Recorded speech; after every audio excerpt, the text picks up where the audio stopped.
The WWE Universe is boiling with rage, disbelief, and shock tonight, because what unfolded was not just another moment in wrestling history, it was an act of war. Bron Breakker and Bronson Reed thought they had pulled off the perfect plan. They thought their vicious, cowardly ambush on Roman Reigns would mark the end of the tribal chief's reign of dominance. They thought they could make a name for themselves by breaking down the man who has carried WWE on his shoulders for nearly 4 years. But what they didn't anticipate was the storm waiting in the shadows. A storm named Jacob Fatu. Breakker and Reed's actions weren't just a betrayal of respect, they were a disgusting violation of the honor this business is built on. Roman Reigns gave his blood, sweat, and tears to this industry, and to see him left in a heap on the mat, gasping for air after their savage attack, it was enough to make the entire WWE universe sick. Fans were crying out in anger, commentators struggled to find words, and the energy inside that arena turned from excitement to absolute venom. But just when it seemed like Roman had been left for dead, the cameras caught something that shook the entire world. Out of the shadows, with fury radiating from every step, came Jacob Fatu. And what followed wasn't just revenge, it was a brutal, bone-crushing, soul-shattering execution. Breakker, chest out, arrogant smirk plastered on his face, didn't even see it coming. Fatu charged like a bull unleashed from a cage, and the spear that followed wasn't just a move, it was a statement. Breakker hit the mat like a body dropped from a building, his arrogance ripped away in one instant. The crowd erupted, fans leaping out of their seats, some screaming in shock, others chanting for blood. Reed tried to fight back. The massive, 330-pound tank thought his size would save him, thought his power could match the incoming storm. But Jacob Fatu was no ordinary man. He caught Reed, lifted him high into the air, and planted him into the canvas with a Samoan drop so devastating that the ring itself shook. Reed's body sprawled lifelessly, and the crowd gasped, realizing they were watching history being rewritten before their very eyes. Fatu didn't stop there. He grabbed Breakker by the head, slammed him face first into the turnbuckle, and delivered a headbutt so vicious that blood began streaming instantly from Breakker's nose. Fans in the front row covered their mouths in horror. This wasn't a wrestling match, it was a demolition. A punishment. A brutal message written in broken bodies and crimson stains. And then it happened. The moment that will be replayed for decades. Fatu stood over the fallen bodies of Breakker and Reed, his chest heaving, his eyes cold and merciless. He looked straight into the camera, and with a guttural roar that shook the arena, he said one word: Bloodline. That single word didn't just echo in the arena, it echoed across the globe. Social media exploded instantly. Hashtags like #JacobFatu, #BloodlineRevenge, and #Roman Reigns Forever shot to the top of trending lists worldwide. Fans flooded Twitter, Instagram, TikTok, every platform imaginable, posting clips of Breakker's destruction, Reed's collapse, and Fatu's chilling declaration. The WWE universe was divided in an instant. Some fans were cheering, calling this the greatest moment of vengeance in Bloodline history. Others were horrified, calling Fatu a monster, a beast, a man too dangerous for WWE. But no one, absolutely no one, was silent. The entire wrestling world was buzzing, and the message was clear: Jacob Fatu has arrived, and nothing will ever be the same again. The cameras zoomed in on Roman Reigns, still battered from the earlier ambush, sitting in the corner of the ring. His face told the story: pain, exhaustion, but also a spark of something more dangerous: satisfaction. For the first time all night, the tribal chief didn't look vulnerable. He didn't look like a king stripped of his crown. He looked like a man who had just watched the universe realign in his favor. And the man responsible for that realignment was Jacob Fatu. Roman didn't need to say a word. He didn't need to lift a finger. The destruction spoke for itself. Jacob Fatu had done what no one else in WWE had dared to do. He walked straight into the fire and obliterated the so-called future of this company. Breakker's body lay twisted on the mat, Reed barely rolled to the apron gasping for air, and Roman simply smirked, a faint grin that fans recognized instantly. That wasn't just a grin, it was Roman Reigns saying, "This is my family. This is my legacy. And this is why you don't mess with the bloodline." Backstage chaos erupted. Reports immediately flooded in that Bron Breakker was furious, screaming at officials, demanding justice, demanding suspension, and calling Fatu's attack an unprovoked assault. But let's be real, this wasn't unprovoked. Breakker and Reed lit the fire first. They made this personal the second they laid their hands on Roman Reigns in an act of betrayal that sent shockwaves through the locker room. Jacob Fatu simply did what the bloodline has always done: he delivered vengeance, and he delivered it without mercy. Bronson Reed, however, wasn't screaming. He wasn't demanding anything. He sat in the trainer's room, his face pale, his body trembling, muttering under his breath about how Fatu isn't human. And you can't blame him. For a man who has built his entire career around being the a movable object, being ragdolled and destroyed in seconds is the kind of humiliation you don't just walk off.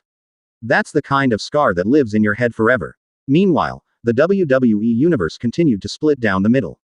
Online debates turned vicious. Some fans cheered Fatu's arrival, calling it the rebirth of dominance, and claiming this was exactly what Roman needed after years of carrying the company on his back. Others slammed it, saying Fatu had crossed the line, calling his actions barbaric, and demanding WWE management step in before he tears the locker room apart. But here's the truth. Whether you love him or hate him, you can't ignore him. And this is where things get terrifying. Jacob Fatu isn't a man who plays politics. He's not here for contracts, for main event spots, or for the spotlight.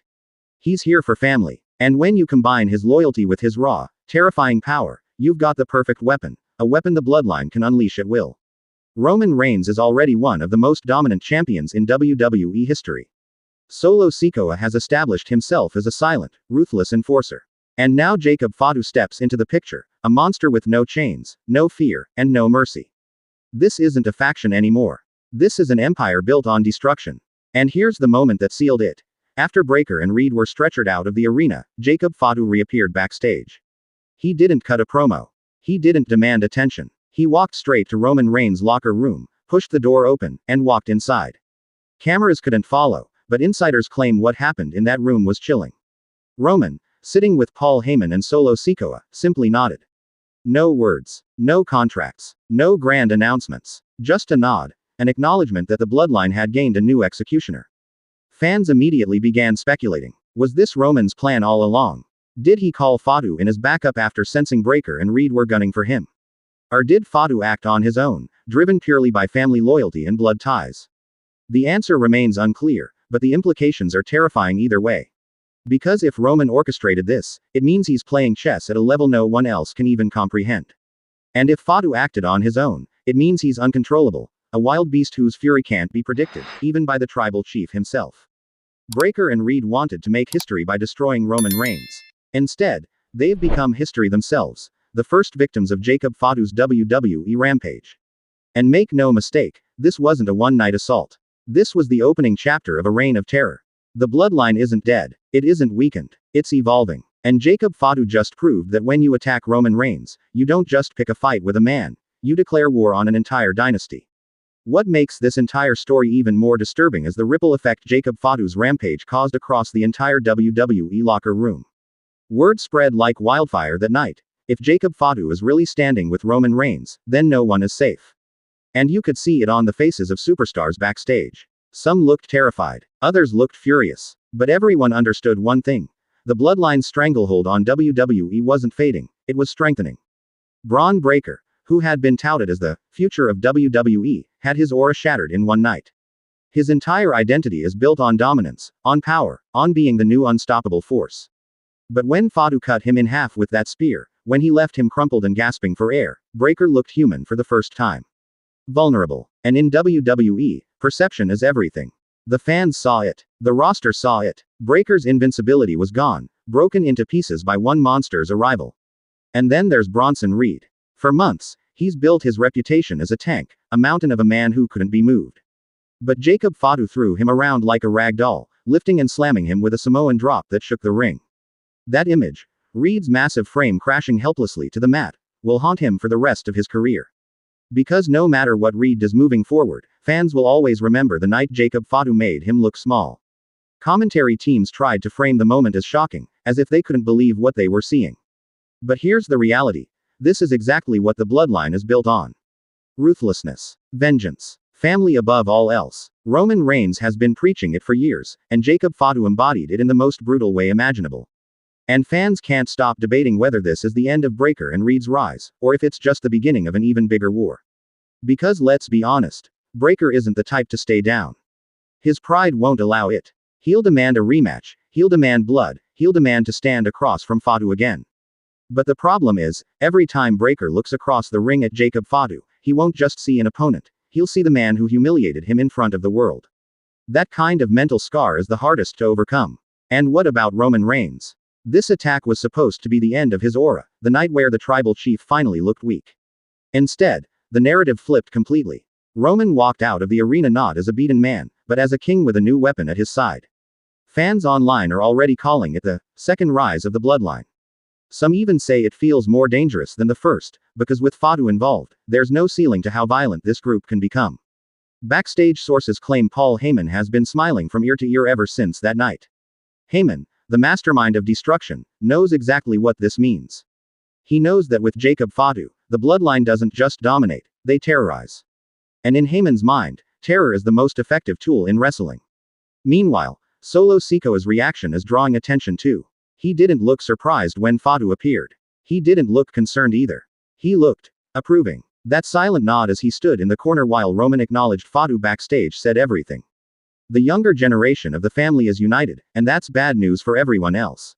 Fans are already speculating dream matches. Jacob Fatu vs. Bron Breakker 1-on-1. Jacob Fatu vs. Brock Lesnar if he returns. Jacob Fatu teaming with Roman and Solo against any three men brave enough to stand in their way. The possibilities are endless, and each one feels more violent than the last. But here's the chilling reality. Jacob Fatu didn't just get revenge for Roman Reigns. He sent a message to the entire world. If you even think about attacking the tribal chief, if you even consider disrespecting the bloodline, your career might not survive the consequences. This wasn't wrestling. This wasn't storytelling. This was family business. And Jacob Fatu just showed that family business in the bloodline means blood, broken bones, and total annihilation. Jacob Fatu wasn't just sending a message anymore. He was rewriting the entire script of WWE's power struggle. The chaos was no longer confined to the ring. It was spilling everywhere, from backstage brawls to parking lot ambushes. The cameras couldn't even keep up. Every single time Bron Breakker or Bronson Reed thought they had the upper hand, Jacob was there, lurking like a predator ready to strike. And the WWE Universe. They were glued to their screens, watching history unfold, one shocking beatdown at a time. Bron Breakker tried to paint himself as the alpha, loud, aggressive, barking like he owned the yard.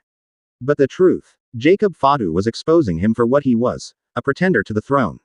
Every spear Breakker hit, Jacob answered with a Samoan drop that looked like it could end careers. Every suplex Reed used to throw his weight around, Fatu responded with an aerial assault no man his size should even be able to pull off. Reed and Breakker were starting to crack, and everyone could see it. The turning point came during that infamous SmackDown brawl, where Breakker and Reed ambushed Jimmy Uso, trying to bait Jacob into the open. The moment Jacob appeared, the crowd erupted, and what followed was one of the ugliest backstage fights in recent WWE memory. Walls were dented, equipment smashed, and both Breakker and Reed were left battered as Jacob dragged them across the concrete like ragdolls. The sound of Breakker's body hitting that steel door still echoes in fans' minds. But here's what shook the WWE Universe to its core. Jacob didn't stop. He didn't hold back. He looked possessed, almost unhinged, and it was clear that this wasn't just about revenge anymore, it was about dominance.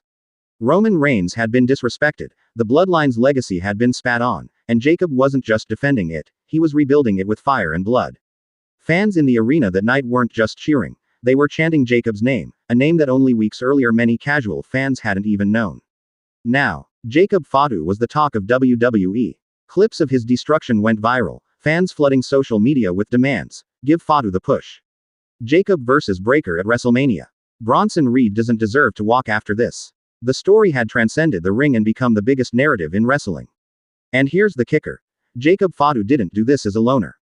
Every move he made, every attack, every statement, it was always tied back to Roman Reigns. He wasn't trying to replace the tribal chief. He was making it crystal clear. You don't touch the head of the table without paying the ultimate price. That loyalty, that ferocity, that's why fans were calling Jacob the new bloodline enforcer, the one who'd elevate the family name beyond even what Roman had built. But Bron Breakker wasn't staying silent. No, he was seething, claiming that Jacob Fatu was nothing but Roman's guard dog. Breakker wanted the spotlight, and the only way he could see to take it was by ending Jacob once and for all. His interviews grew darker, his tone more aggressive. Reed, too, promised payback, swearing that he wasn't intimidated. Yet the fear in their eyes when Jacob's music hit told a different story. It all set the stage for what fans are now calling one of the most brutal rivalries of the decade. Every encounter escalated, every promo dripped with venom, and every fight ended with bodies broken. The WWE Universe was no longer asking if Jacob Fatu would get his revenge, they were asking how far he would go. And judging by the carnage he left behind, the answer was simple: as far as it takes.